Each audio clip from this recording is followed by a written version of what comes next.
lindo es estar en su presencia, la presencia del Señor, que Él no nos deja y no nos abandona. Y ayer hablando con nuestra amiga de Israel, en medio de todo este problema, toda esta dificultad, ella podía decir, yo siento la presencia del Señor. Si bien le altera el sistema de vida, porque uno no puede descansar, porque todos los días, sonar las alarmas, escuchar explosiones, pasar los aviones de guerra, todos los días. Entonces es como una situación que uno no puede descansar porque uno cuando le suena la alarma en el celular tiene 60 segundos a 90 segundos para entrar a un refugio. Por lo tanto, no hay una vida cotidiana normal. Que uno dice, bueno, estamos acá en reunión, suena la alarma y tenemos que salir todos corriendo al refugio porque los misiles son lanzados y pueden llegar al lugar donde estoy yo. Y lo otro es que ella decía, tengo que salir a trabajar. O sea, la vida es normal en medio de la guerra. Si bien el Estado, el gobierno le dice que si donde va a trabajar no tienen un refugio, no vayan a trabajar. Pero si uno no va a trabajar, no les pagan. Entonces ella tiene que tomar el colectivo, la micro, no saber si en ese momento suena la alarma, la micro tiene que parar, tienen que salir todos, meterse abajo de la micro, un lugar de refugio. Así es constantemente ya 15 días. Entonces, pero ella decía que en medio de todo eso, ella siente la presencia de Dios que la fortalece, que le da ánimo, que puede continuar. Y eso es importante, que nosotros sepamos siempre que Dios está con nosotros. Aún así, cuando no lo sentimos, pero saber esa fe de que Dios está con nosotros y recordar. Es tan importante en este tiempo que estamos viviendo recordar las palabras del Señor, recordar sus promesas, no olvidarnos de sus palabras, no olvidarnos de su testimonio, no olvidarnos de lo que Él ha hecho y recordarlo. Él es que perdona tus iniquidades, ¿no? A veces el diablo nos tienta, el diablo nos oprime, el diablo nos deprime, nos quiere angustiar, diciendo, estás solo, te dejaron solo, no tienes dónde ir. Y uno dice, no, porque el Señor está conmigo. Él ha prometido no dejarme, no abandonarme. Mira, estás sin trabajo, estás con problemas económicos, no, porque Él es el que provee cada una de mis necesidades. Es el que allana el camino, es el que me da sabiduría, el que hace prosperar lo que toca en mis manos y Él como el buen pastor no me dejará solo. Muchas veces el diablo también nos dice, mira, cometiste este pecado, ya Dios no te ama, Dios te abandona, estás en rebeldía, ya Dios no te escucha en las oraciones, mira este pecado que cometiste. No, porque yo, si me arrepiento, reconozco, tengo a mi abogado Jesucristo, quien me ha perdonado y Él se olvida de mis pecados. Él me ha perdonado, Él me ha hecho un hijo, una hija de Dios, aun cuando sintamos que nos sentimos solos o sentimos que estamos abandonados o sentimos que Dios ya no nos escucha, la palabra de Dios debe estar en nuestro corazón y hablarla y recordarla y meditarla, porque Dios actúa en base a lo que Él habló, Él lo dijo.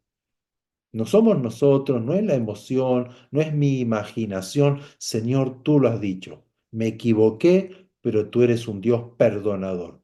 Tú eres el que perdona mis pecados. Tú eres el que me rescata del hoyo del problema. Tú eres el que me pone en lugar espacioso. Tú eres el que me limpia. Tú eres el que me recibe. Tú eres el que está conmigo. Tú eres el que me enseña.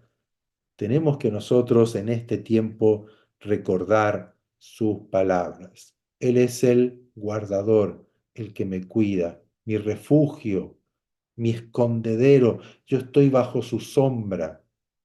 Él pone su mano sobre mí para guiarme, para bien, para bendecirme, para proteger mi vida, para fortalecernos en medio de la debilidad, en medio de la angustia, en medio de los problemas. Él sigue siendo Dios y debe ser mi Dios, mi Señor, mi protector, mi pastor. Y hoy quiero ahondar un poco en la oración. Hemos hablado mucho de la oración, pero hay diferentes tipos de oración. Hay muchas formas de orar, hay muchas formas de acercarnos al Señor. Yo quiero hablar de un tipo de oración que muy pocas veces, y tal vez quizás nunca, nosotros hemos hecho este tipo de oración y que necesitamos conocerla, entenderla, para poder nosotros también meternos en esa profundidad de oración. Porque tenemos la oración que puede ser de una petición. Oramos para pedir, oramos para alabar su nombre, para adorarle, oramos y ayunamos, otro tipo de oración, una oración que nos apartamos en ayuno para dejar un poco nuestras necesidades naturales de nuestro cuerpo, para abocarnos a la oración, al buscar al Dios. Tenemos la oración que oramos la palabra del Señor. Pero vamos a ver aquí un tipo de oración que muy pocas veces se ve en la escritura, pero tiene un poder impresionante. La oración en sí, el orar a Dios, tiene poder. No es como, bueno, no nos queda más que orar, ¿no? Como a veces decimos. Y bueno, oremos, como si fuera algo así, ¿no? Un acto religioso, un acto que hay que hacerlo. Bueno, vamos a orar, no nos queda otra que orar por esta situación. Bueno, oremos. No, no, la oración, todas las oraciones tienen un resultado en el mundo espiritual y también se refleja en el mundo natural o en el reino natural. Nosotros tenemos que estar afirmados en esta verdad. La oración no es una pérdida de tiempo, la oración no es hablar solo, la oración no es un acto religioso, la oración es una comunicación con el Dios creador del cielo y de la tierra, y eso trae como consecuencia un mover del Espíritu de Dios, un mover de los ángeles de Dios. Hay poder en la oración, en todo tipo de oración. Por eso que Pablo decía, oren, supliquen, hagan todo tipo de oración, inclusive el agradecimiento, la acción de gracias a Dios tiene poder, tiene resultados. Dios no está quieto cuando una iglesia o cuando un hijo de él está orando o clamando o rogando o suplicando o alabando su nombre o dándole gracias. Hay poder. Por lo tanto, les animo y les exhorto y les aconsejo a orar en todo tiempo. Para entrar en este tipo de oración, vamos a leer en el primer libro de Samuel, el capítulo 1, la historia de Hannah o Ana, una mujer que no podía tener hijos. El entorno de Israel en aquel momento era de apostasía. Los sacerdotes o los hijos del sacerdote eran corruptos, se habían manchado manchados, diríamos, sus vidas, sus vestiduras, robaban de las ofrendas que le daban el pueblo de Israel para aquel entonces en lo que era el tabernáculo o el templo, el lugar de adoración de Israel, el lugar de la morada de Dios en Israel. Y el papá o el sumo sacerdote o el sacerdote de aquel entonces pasaba por alto todo, o sea, era más importante la vida de sus hijos que lo que era el ritual o el ministerio o lo que Dios decía. ¿Sí? Entonces, en todo ese entorno había una familia, un hombre llamado el Cana, que tenía dos esposas. Una tenía hijos y Hannah no podía tener hijos. Y la que tenía hijos molestaba constantemente a la que era estéril, que no podía tener hijos. Y eso lo hacía todos los años. Y todos los años la, esta mujer llamada Penina tenía hijos, pero Hannah no tenía hijos.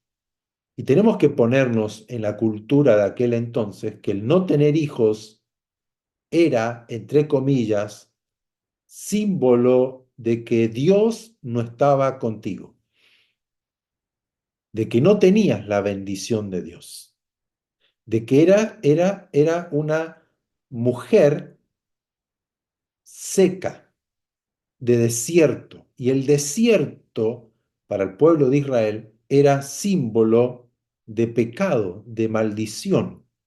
Por eso es que una persona que no podía tener hijos se sentía maldito o maldita, seca por dentro. Y así era, porque si no me daba hijos, tenía que yo tener otra mujer que me diera hijos para mantener la descendencia. Eso era muy fuerte en aquel entonces, aquella etapa de la vida de Israel. Entonces Hannah cada año se sentía, pero basureada, diríamos nosotros, ¿no? Pisoteada por esta mujer. Había una rivalidad y dañaba y hería el corazón y los pensamientos de Hannah. Entonces vamos a leer del verso 8 al 17 cuando aquí todos los años este hombre subía ahí al donde estaba el tabernáculo a hacer su ofrenda, y seguramente era por los pecados, ¿no? Yom Kippur, el día de la expiación, que tenían que ir al templo, ir al tabernáculo con la ofrenda para sus pecados una vez al año. Y dice que el verso 8, y el Cana, el marido de Hannah, le dijo: Ana, ¿por qué lloras? ¿Por qué no comes? ¿Y por qué está afligido tu corazón? ¿No te soy yo mejor que 10 hijos?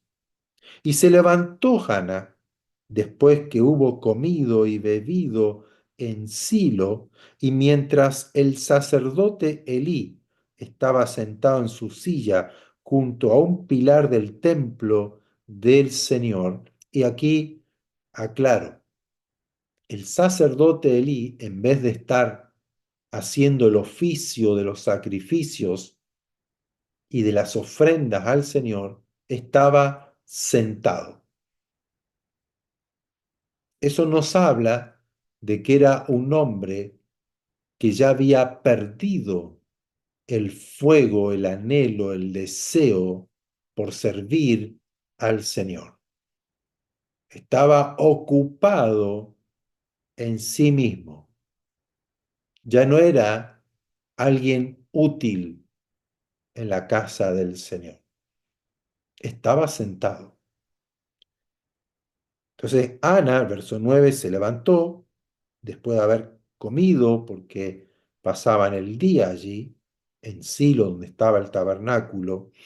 Entonces Hannah se levantó y mientras el sacerdote Elí estaba sentado en una silla junto a un pilar del templo del Señor, ella con amargura de alma oró al Señor y lloró abundantemente. Y eso subráyelo allí, el verso 10. Y ella con amargura de alma oró al Señor y lloró abundantemente. E hizo voto, un pacto, diciendo, Señor de los ejércitos, si te dignares mirar a la aflicción de tu sierva, y te acordares de mí, y no te olvidares de tu sierva, sino que dieres a tu sierva un hijo varón, yo lo dedicaré a Jehová, al Señor, todos los días de su vida y no pasará navaja sobre su cabeza. Eso hablando de lo que era el ministerio, el servicio de los nazareos en aquel entonces que no les cortaban el pelo. Recuerden a Sansón. Sansón fue el primer nazareo que visiblemente para Israel, donde no se le cortaba el pelo porque era símbolo o una identificación de que era apartado para el Señor, para un fin especial. Un nazareo era alguien que estaba apartado para el servicio en la casa del Señor, pero Samson fue alguien que tuvo que libertar, él fue llamado, apartado para Dios, pero para liberar al pueblo de Israel, a diferencia de los demás nazareos que trabajaban en el servicio del templo o de la casa o de la morada de Dios en todo lo que llevaba los utensilios, en las oraciones, etcétera, etcétera. Entonces aquí Hannah hace un pacto con Dios: si me das un hijo varón, si atiendes a mi oración, si atiendes a mi clamor y te dignares en mirarme, porque claro, ella creía que Dios le dio la espalda, la dejó, la abandonó, no tengo hijos, año tras año, sufrir el dolor, la humillación de su contrincante, podríamos decir, Penina, de ver al esposo que ella no le daba hijos. Recuerden a Jacob con Raquel y con Lea. Lea le daba hijos, pero Jacob amaba y Raquel no le podía dar hijos. Y eso era humillante para Raquel, a tal punto que Raquel quería que Jacob tenga hijos con la sirvienta de ella. Y de hecho lo tuvo Jacob con la sirvienta. Recuerden a Abraham, que Sara no le daba hijos, entonces tienes que tener hijos con mi sirvienta, porque era muy importante. No era algo simple como hoy, tiene un hijo, ¿no? Ahora María tuvo un hijo, qué lindo, nos gozamos, nos alegramos, bueno, no tiene hijos, adoptan un hijo, pero antes era una identidad, había una identidad. Yo veía a una mujer que no podía tener hijos, era una mujer abandonada, apartada, desechada, despreciada. Así se sentía Hannah porque así lo vivían. Entonces aquí ella le pide al Señor que se te digna. Mira, yo sé que me dejaste, yo sé que no tengo hijos, yo sé que no estoy agradándote, me abandonaste, pero si te dignas en mirarme y mirar mi aflicción, y te acuerdas de mí, y no te olvides de mí, sino que me dieras un varón, un hijo varón, yo lo voy a entregar para ti, será nazareo consagrado para ti. Verso 12. Mientras ella oraba largamente, ¿cómo oraba? Largamente delante del Señor, el sacerdote Elí estaba observando la boca de ella. Pero Ana hablaba en su corazón, solamente se movían sus labios y su voz no se oía. Y Elí, el sacerdote, la tuvo por borracha, por ebria. Entonces le dijo Elí, ¿hasta cuándo estarás ebria? Digiere tu vino. Y Ana le respondió diciendo, no, señor mío, yo soy una mujer atribulada de espíritu, no he bebido vino ni sidra, sino que he derramado mi alma delante del Señor. No tengas a tu sierva por una mujer impía, porque por la magnitud de mis congojas, de mi aflicción, de mi angustia, de mi agonía, he hablado hasta ahora. Entonces Elí le responde, ve en paz y el Dios de Israel te otorgue la petición que le has hecho. Aquí vemos a una mujer atribulada, en angustias, en agonía, que lloraba largamente o lloraba mientras oraba al Señor, que no hablaba, no expresaba en abierta voz lo que había en el corazón, pero ella derramaba su angustia delante del Señor, aun cuando se consideraba una mujer impía delante de Dios. Pero ella sabía también que no era impía. No era alguien que cometía adulterio, que era una mujer idólatra, que era una mujer que no atendía a su esposo, que no era una mujer peleadora, que era una mujer rebelde, que no era una mujer que no creía en Dios, que no era una mujer que era pagana, que amaba al mundo, que amaba sus vestidos, que amaba a su esposo porque tenía dinero, porque era un hombre de plata. Entonces, bueno, acá estoy asegurada, estoy con él, no me importa si tiene hijos con otra. No, no, aquí era una mujer que entendía los principios del Señor, que creía la palabra del Señor, que guardaba la ley del Señor. Por eso es que ella dice, aquí estoy, soy tu sierva. Yo derramo mi corazón y derramo mi aflicción porque no entiendo por qué estoy sin hijo, por qué Dios no me ha concedido un hijo. Y Elí, el sacerdote, en vez de estar allí apoyándola, ¿no? Dándole ánimo, la toma por una ebria. O sea, claro, la mujer seguramente era conocida porque no era la primera vez que iba al templo con su esposo y Elí sabía que ella no tenía hijos.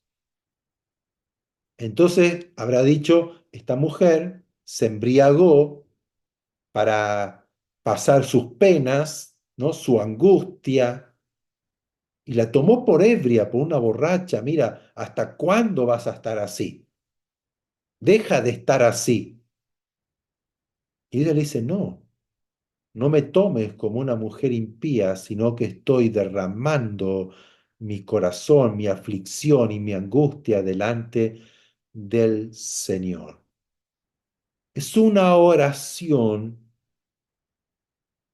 de agonía, es una oración de angustia, es una oración que no es de lástima, como muchas veces nosotros decimos, bueno, Señor, mira cómo estoy, mi dolor, mi sufrimiento, ¿no? Como una oración de lástima.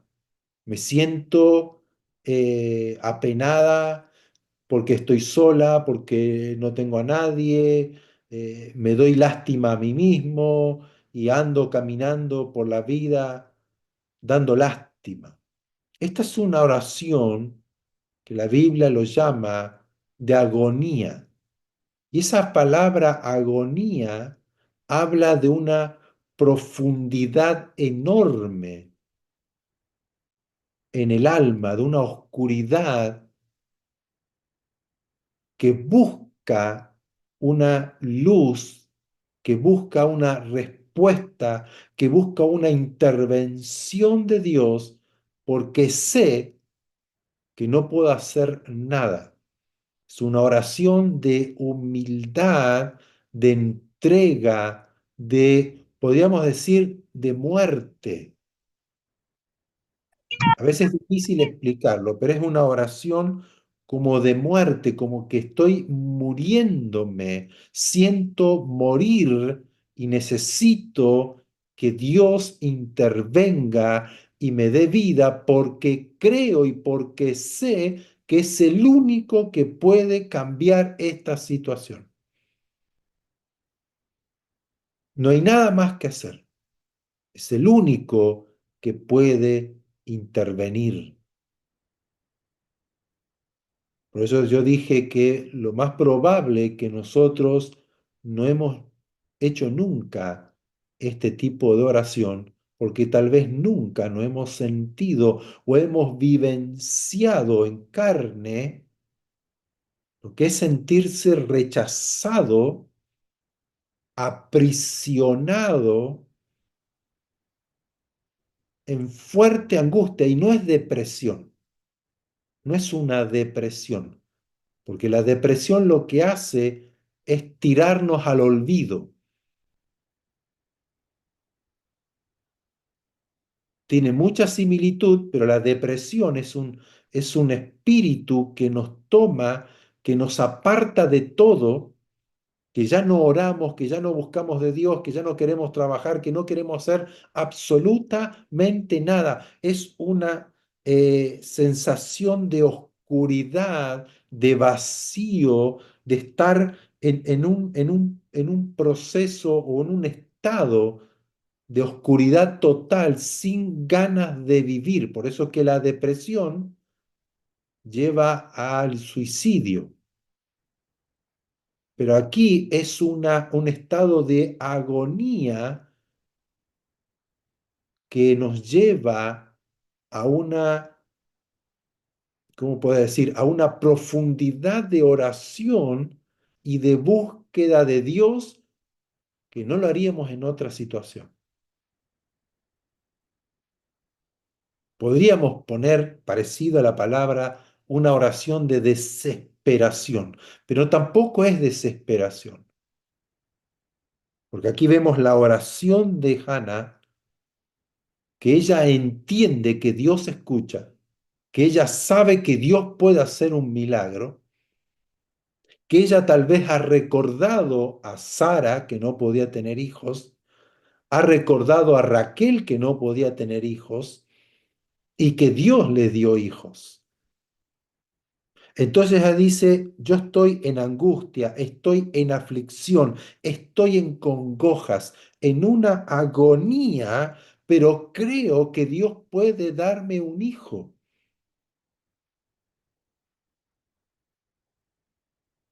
porque yo creo a su palabra y Dios puede librarme de este estado de, de vergüenza, de rechazo, porque nosotros tenemos que pensar de que si creemos que Dios ya no nos escucha, que si Dios ya no nos ve, que Dios nos dio la espalda, no tenemos más esperanza. ¿Para qué vivir? Eso produce la depresión, ese espíritu que nos lleva a la muerte, pero aquí a Hannah esta angustia, esta agonía, la llevó a un encuentro con Dios, como diciendo, no me queda otra que ir directamente a Dios y ponerme delante de Él, postrarme delante del Señor, atiende a la voz de mi clamor. Yo no puedo hacer nada, ya no quiero vivir de esta forma, ya no quiero ser la vergüenza, ya no quiero que me vean como alguien que tú no estás conmigo, que no me has bendecido, porque yo soy tu sierva. Y yo hoy me postro, hoy me rindo, hoy me tiro al piso, me humillo delante de ti, porque reconozco que tú eres Dios, el Dios de Israel. Y si te dignas en verme y en oírme, yo te consagro a mi hijo. Y sabemos que Dios escuchó la oración y nació Samuel, que fue el profeta, y luego ungió al rey David. En un periodo, en un tiempo de oscuridad, en Israel, en la nación de Israel, de apostasía, de rebelión en contra de los principios de Dios, Dios atiende la voz de Hannah y Dios le concede un varón y ella lo llama Samuel, nombre de Dios, el nombre de Dios, porque Dios escucha la oración de aquellos que le buscan a Él.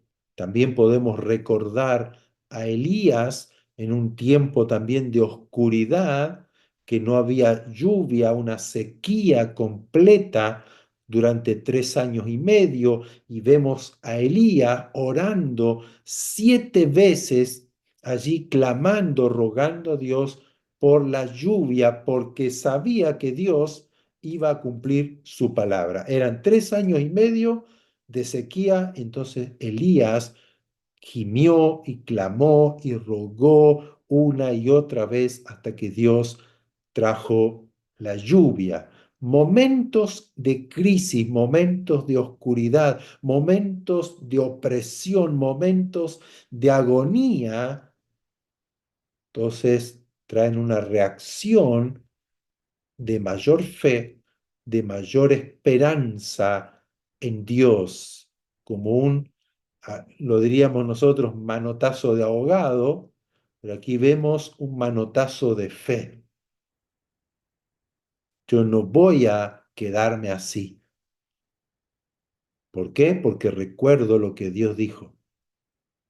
Es una oración como de último, no sé si de último momento, como que voy a probar esto.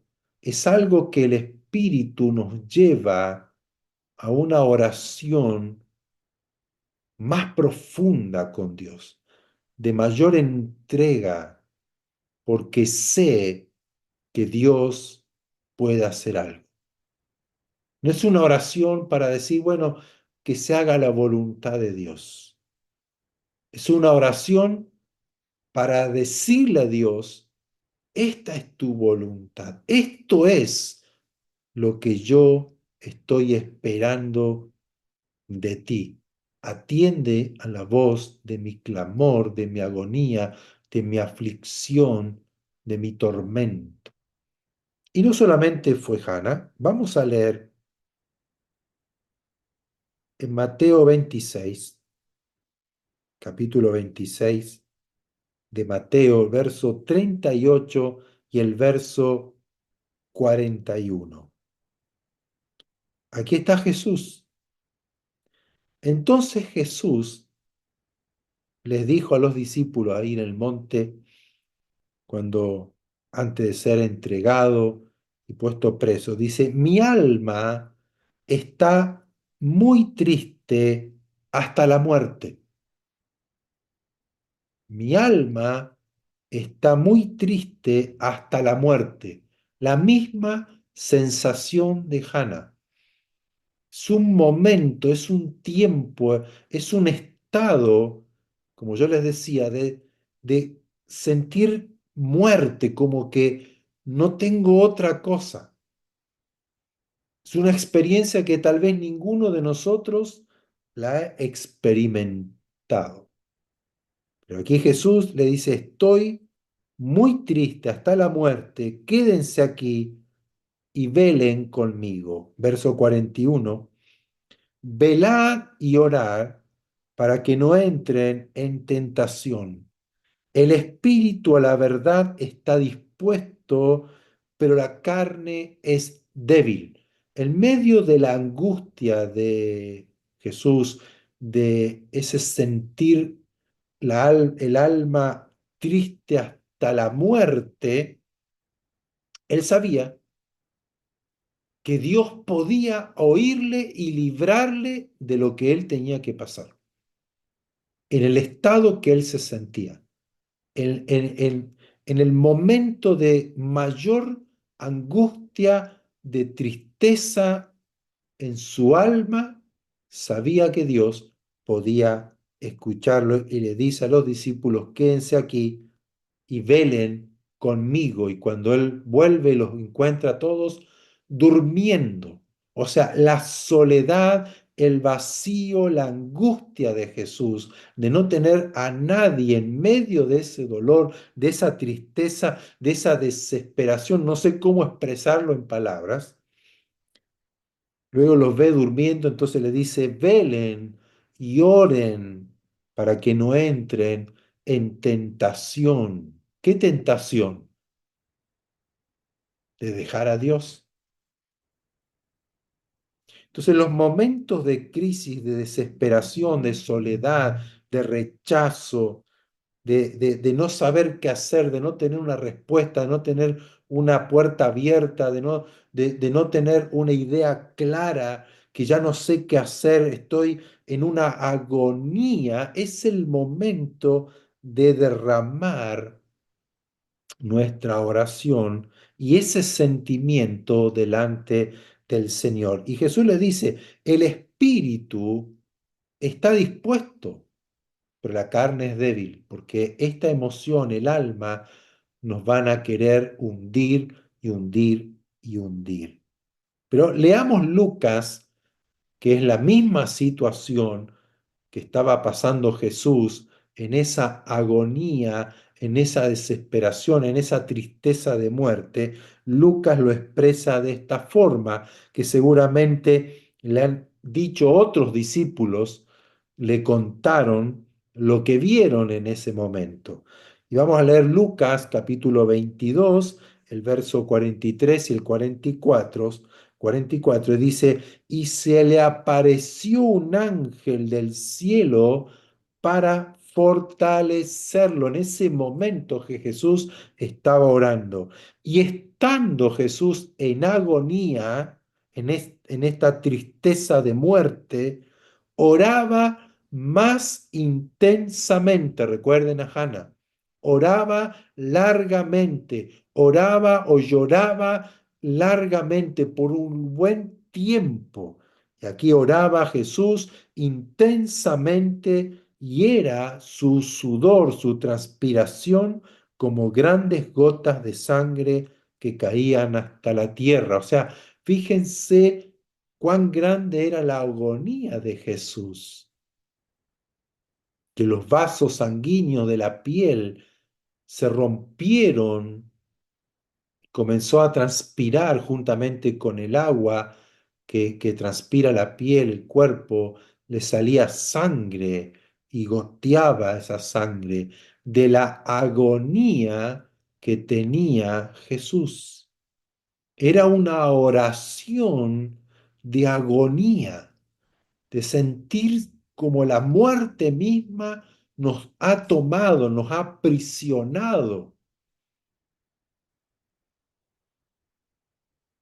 Es difícil entenderlo cuando uno no ha atravesado un momento de gran dificultad en la vida.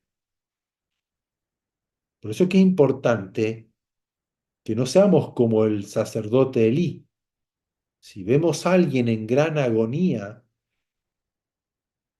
es que no tiene fe. Es que seguramente andan cosas raras, hasta ha dejado al Señor. Es que no se congrega. Es que no lee la Biblia. Mira cómo está. No, tengamos cuidado con acusar o señalar con el dedo cuando vemos a alguien en gran agonía. ¿Qué tenemos que hacer? Es motivarla a orar y derramar y soltar todo eso delante del Señor, que pueda llorar largamente, que pueda expresar sus sentimientos, su emoción delante de Dios, que no nos empaquetemos como religiosos.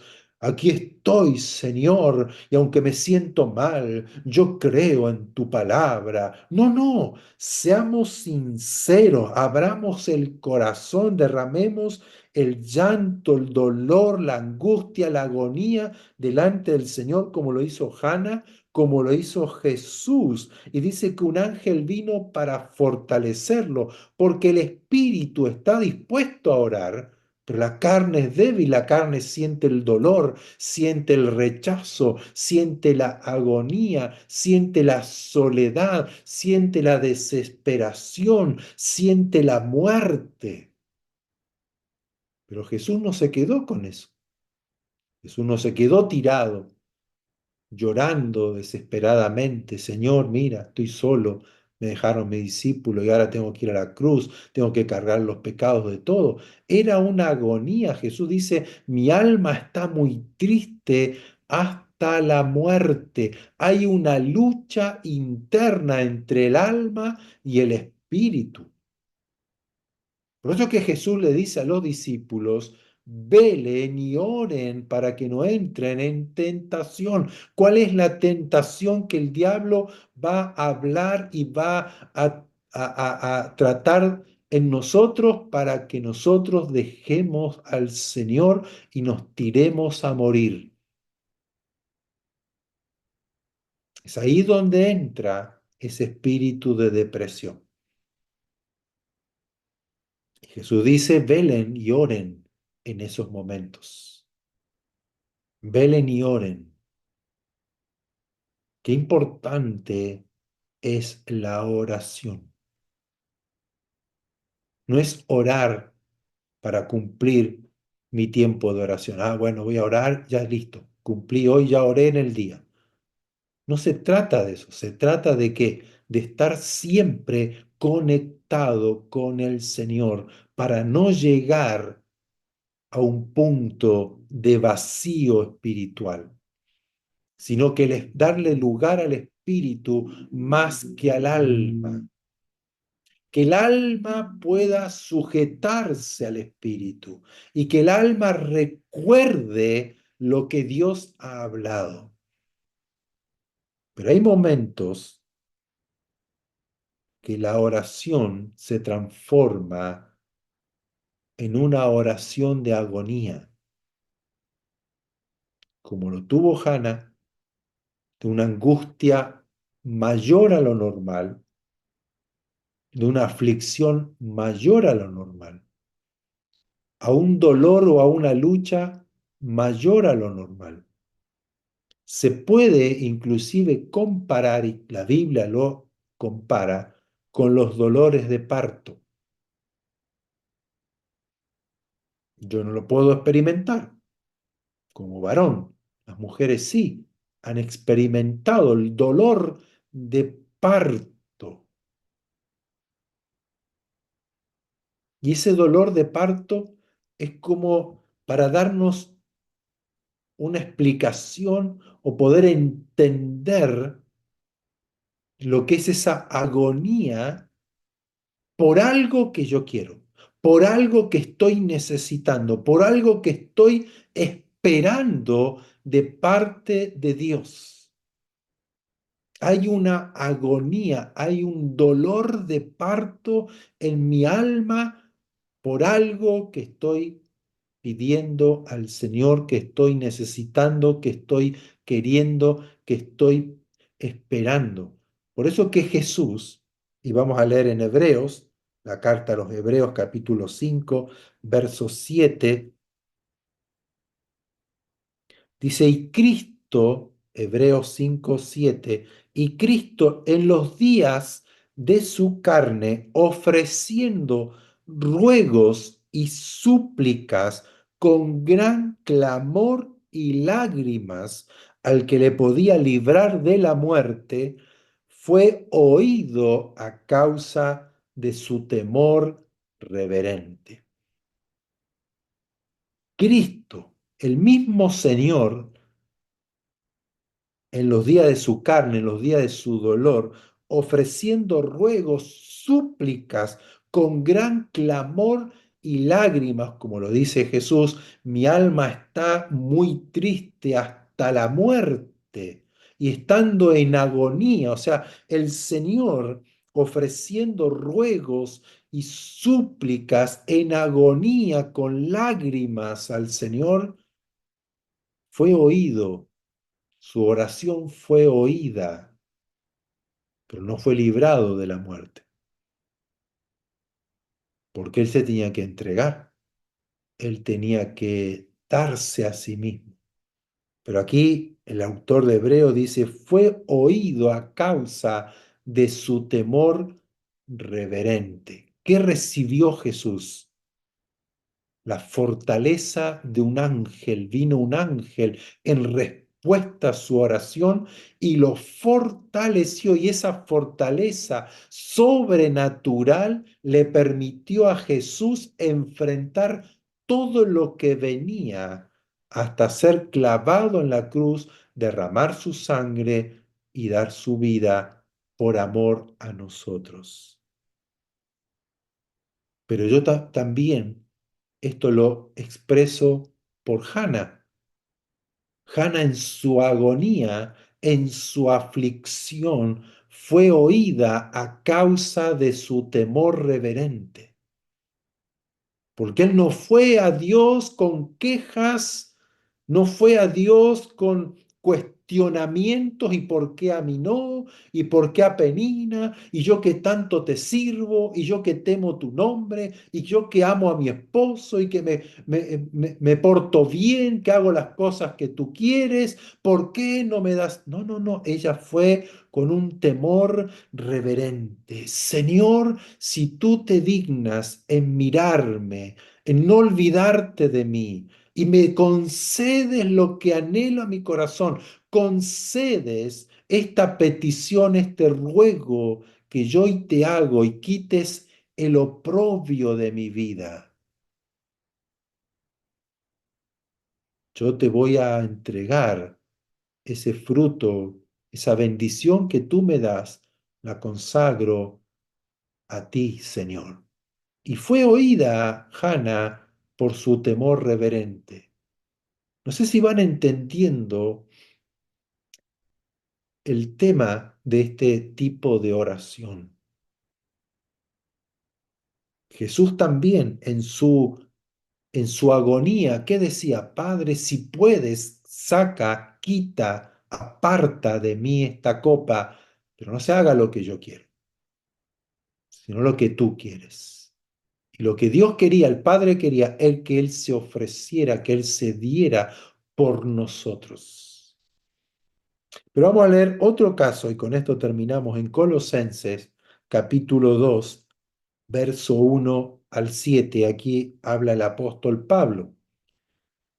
Pablo estaba preso escribiendo esta carta a los colosenses, como otras muchas cartas que escribió en la cárcel, y dice así, verso 1 de Colosenses capítulo 2.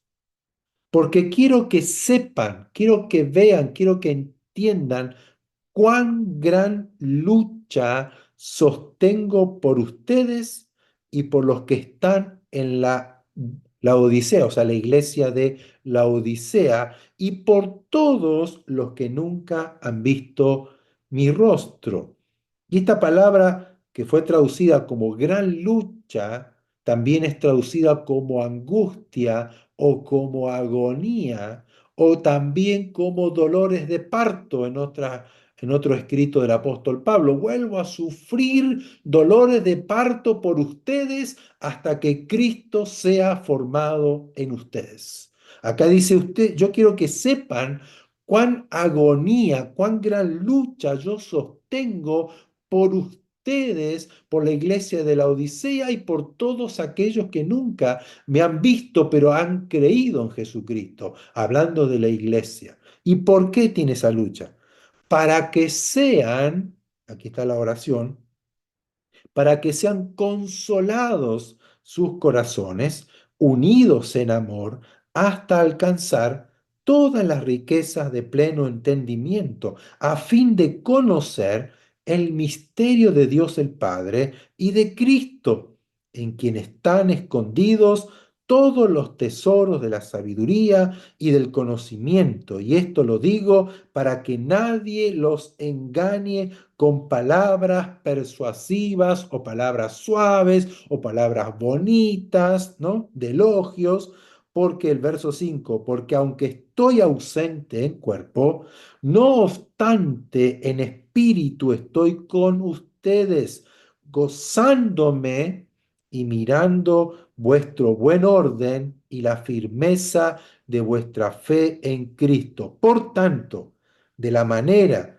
que han recibido al Señor Jesucristo, vivan, caminen, anden en Él, arraigados y sobreedificados en Él y confirmados en la fe, así como habéis oído, como habéis sido enseñados, abundando en acciones de gracia. ¿Por qué Pablo tenía agonía, esa lucha, ese dolor de parto en su alma? Por el bien de la iglesia,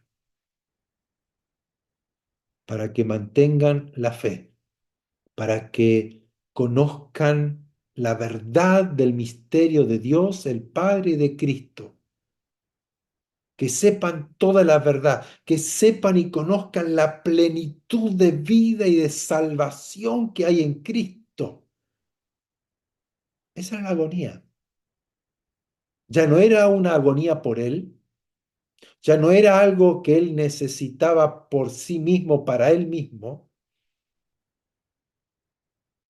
sino aquí nos enseña una oración de ese dolor de parto, de esa agonía, de esa tristeza, de ese sentir de muerte como algo tremendo en mi espíritu, en mi alma, para que Dios conceda a la iglesia la luz del Señor, el entendimiento, que conozcan, que entiendan, que comprendan, que vivan, que experimenten el poder de la salvación que Cristo nos otorgó, la plenitud del entendimiento de la verdad de Dios.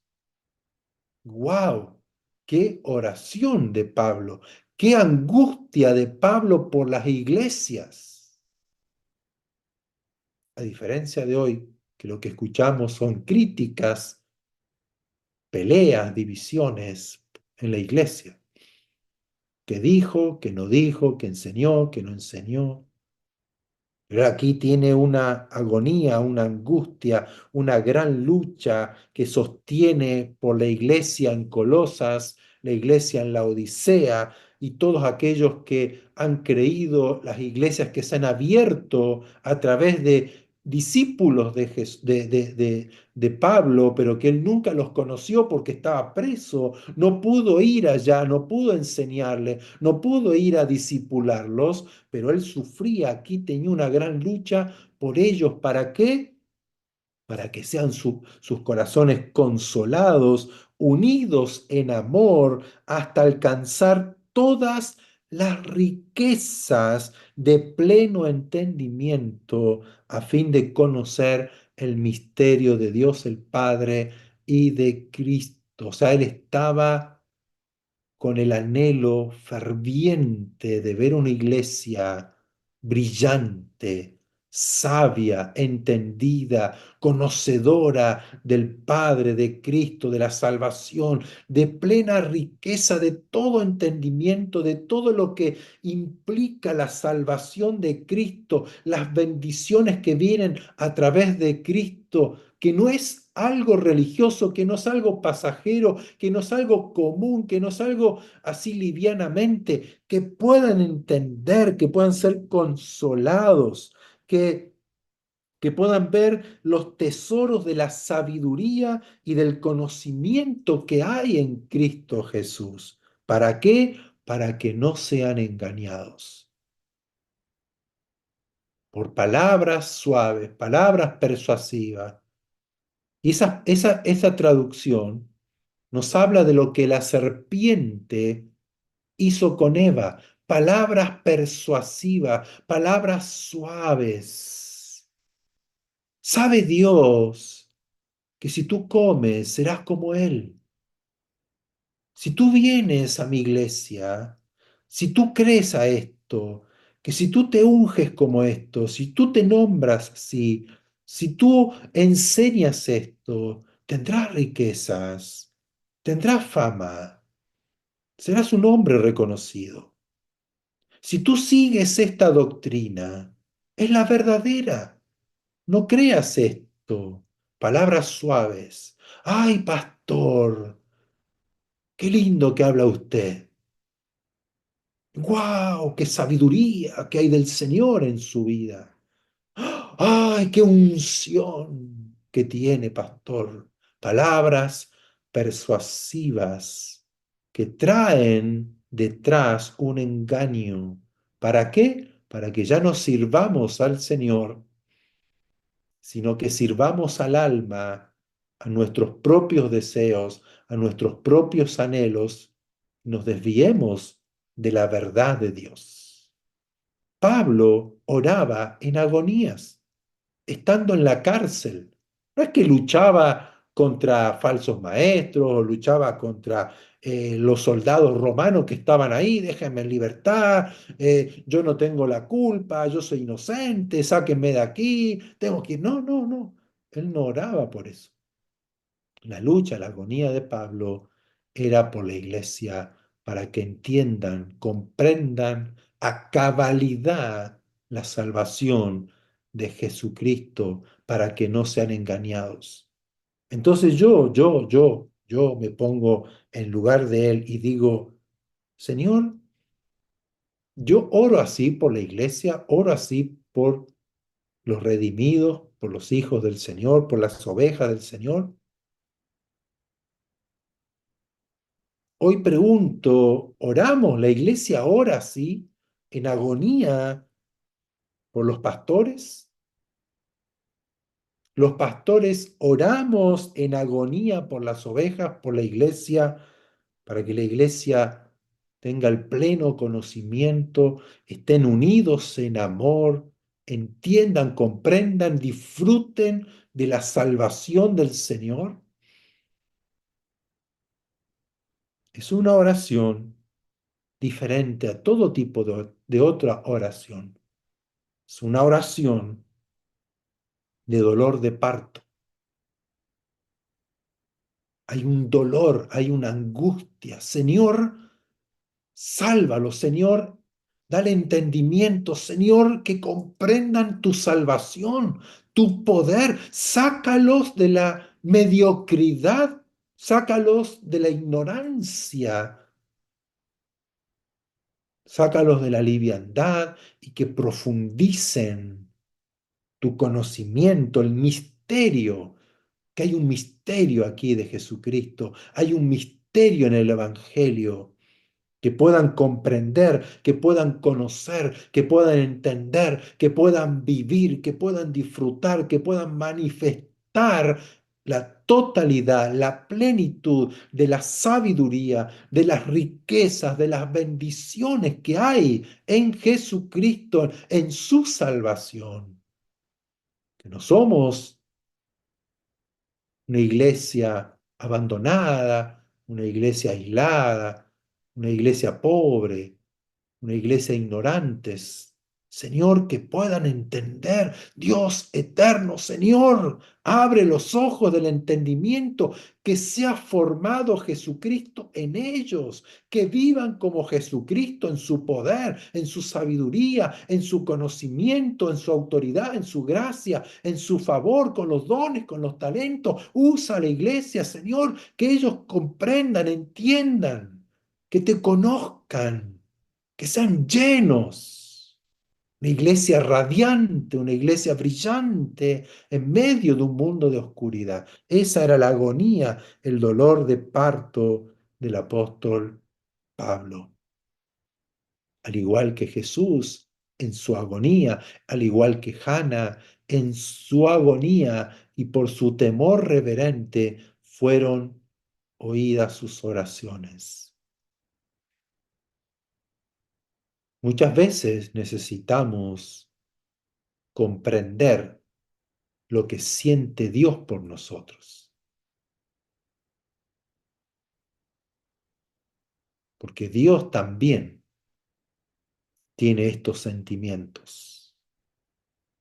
Para explicarlo de una forma más humana, ¿no? El anhelo de Dios, el deseo de Dios, es que cada uno de nosotros tengamos libertad plena, completa, que entendamos el Evangelio, que creamos a toda la palabra del Señor, que la vivamos, que la experimentemos, que sepamos el poder que hay en la oración, en la conexión con Dios, que no es una repetición de palabras, que no es un monólogo, es hablar con el eterno Dios, creador del cielo y de la tierra, con la majestad, con el Rey eterno, el Rey que está sentado en el trono que gobierna, que su palabra creó los cielos y la tierra, que él ha hecho milagros, señales, maravillas a favor de su pueblo y de todos los que le creen, que ha revertido situaciones imposibles de revertir. El mar rojo no se puede abrir y se abrió. No puede haber codornices en el medio del desierto y Dios envió codornices. Una roca no puede sacar agua y Dios sacó agua de una roca. De un muerto de 4 días que ya está con olor a podrido, resucitó, era imposible y resucitó. Y Jesús, todo lo que hizo a favor, por misericordia, compasión, entender el amor de Dios, comprender el amor de Dios. Cuán grande es el amor de Dios. Cuán grande es el amor de Dios, que ha dado a su único Hijo. Lo grande, lo ancho, lo profundo del amor de Dios que se ha dado a sí mismo. Y la agonía de Cristo, si bien fue en su carne, yo puedo ver allí a Jesús diciendo, hay un dolor, estoy muy triste hasta la muerte, pero siento el dolor de la humanidad, sentir el dolor, la agonía del mundo, de la gente, de una persona, de un alma, de un ser viviente, la agonía, la muerte de la gente. Cuando yo siento la agonía de la gente, el sufrimiento del alma del ser humano, de ese vacío, de esa muerte, de esa oscuridad, de sentirse abandonado, sin vida. Hey Jesús, Señor, yo me entrego, yo voy para que ellos tengan vida y la tengan en abundancia. Que el Señor nos ayude día a día y más ahora, en los tiempos que vivimos, poder tener conciencia del poder de la oración. Como Jesús le dijo, velen, estén alertas, atentos y oren, velen y oren para que no entren en tentación. El espíritu está dispuesto. Ustedes empiezan, ustedes se disponen y el espíritu nos ayudará a orar. Pero la carne es débil. No oigamos a la carne, sino vayamos por el Espíritu a orar y a derramar nuestra alma, nuestros sentimientos al Señor, porque Él nos conoce y Él sabe cómo y qué estamos viviendo y necesitando. Y el Señor siempre oye y siempre responde.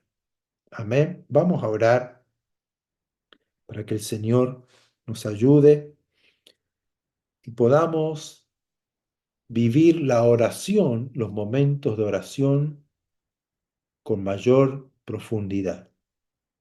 No hacer oraciones tal vez simples, aunque Dios las escucha igual, sino que podamos sentir la oración, vivir la oración. Lo que Dios siente por alguien, si voy a orar por alguien que no conoce al Señor, ¿qué siente esa persona? ¿Qué siente Dios por esa persona? Y orar en el Espíritu por esa persona. Si yo estoy necesitando algo, un milagro, una necesidad que tengo, ahí el Señor sabe que yo pueda orar con mayor insistencia insistencia, como lo hizo Elías, con mayor insistencia ahí en Santiago capítulo 5. Elías estaba sujeto, era como nosotros, pero él oró insistentemente. Oró y oró y oró, Señor, Señor, Señor, hazlo, Señor, hazlo, Señor, hazlo, lo necesito, te pido, te ruego, te suplico, te clamo. Y tal vez hay que llorar y tal vez hay que derramar el corazón, pero saber que Dios va a responder, que Él es poderoso para hacer mucho más abundantemente de lo que pedimos o entendemos según el poder que actúa en nosotros. Que ese poder que actúa en nosotros sea la fe, sea la confianza y la esperanza en las palabras de nuestro Señor. Cierre sus ojos, el Señor le ve, el Señor le oye, el Señor está aquí, está ahí con usted.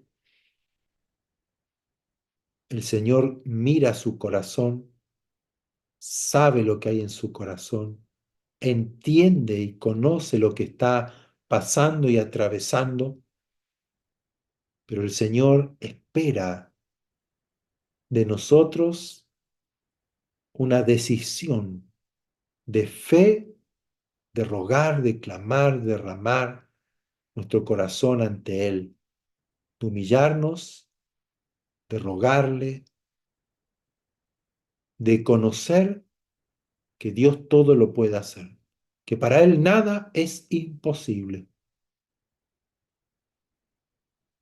Y Pablo sabía que Dios podía hacer muchas cosas por su pueblo, por su iglesia, y él oraba en agonía, oraba con los dolores de parto por la iglesia del Señor, no por su gente, no porque no era gente de él, no eran almas para él, era del Señor. Y él rogaba. ¿Cuál es su oración hoy? ¿Cuál es su necesidad hoy? ¿Cuál es su agonía en el día de hoy? El Señor está aquí para que usted derrame su corazón, derrame su tristeza ante Él y clame y le pida y suplique al Dios Todopoderoso.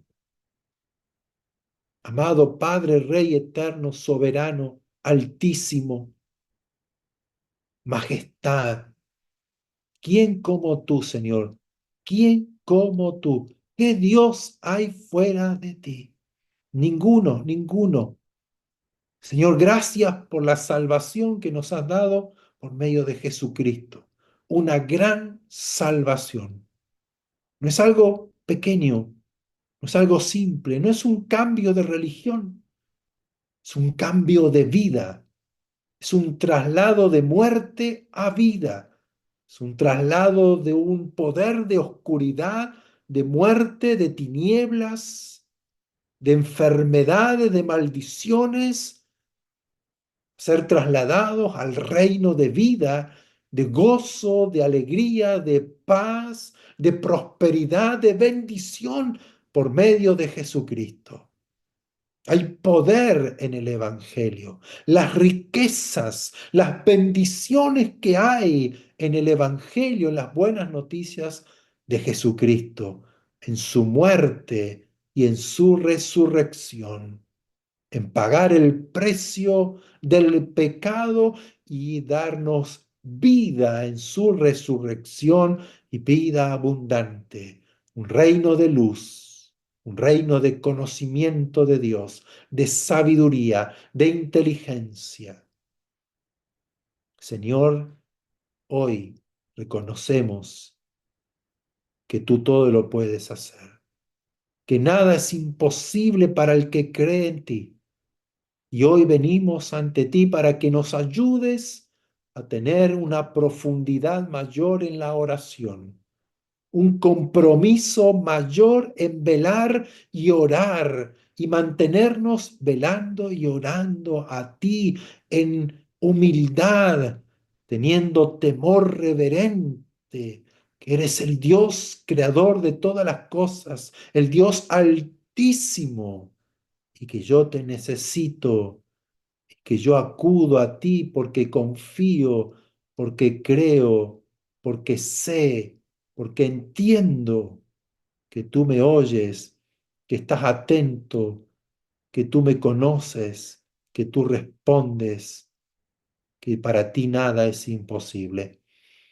Señor, aquí estamos, parte de tus hijos, de tu pueblo, de tu iglesia, rogándote, pidiéndote para que tú abras los ojos de mi entendimiento, que yo pueda entender y comprender la profundidad y el poder que tiene la oración, el conectarme contigo, el hablar contigo, el clamor, el gemir, el rogarte, la súplica, la oración en angustia, en dolor de parto, en tristeza, pero sabiendo que en esta oración el poder de tu reino se mueve a nuestro favor y que se pueden lograr alcanzar cosas que tú quieres para nosotros que son imposibles.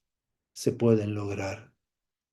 Como lo vemos, Señor, en tu palabra, como lo vemos, Señor, en el consejo de tu palabra, rogando, suplicando en el Espíritu, Señor, velando y orando en todo tiempo, con toda perseverancia e insistencia, Señor, porque tú buscas en nosotros esa confianza, esa seguridad, ese temor reverente y ese conocimiento, ese misterio de Dios el Padre y de Cristo, que a través de él accedemos a tu presencia para hallar en ti el oportuno socorro. Padre, ayúdanos a partir de hoy a poder tener ese espíritu de oración y que la carne que es débil, que nos quiere tirar abajo al abandono,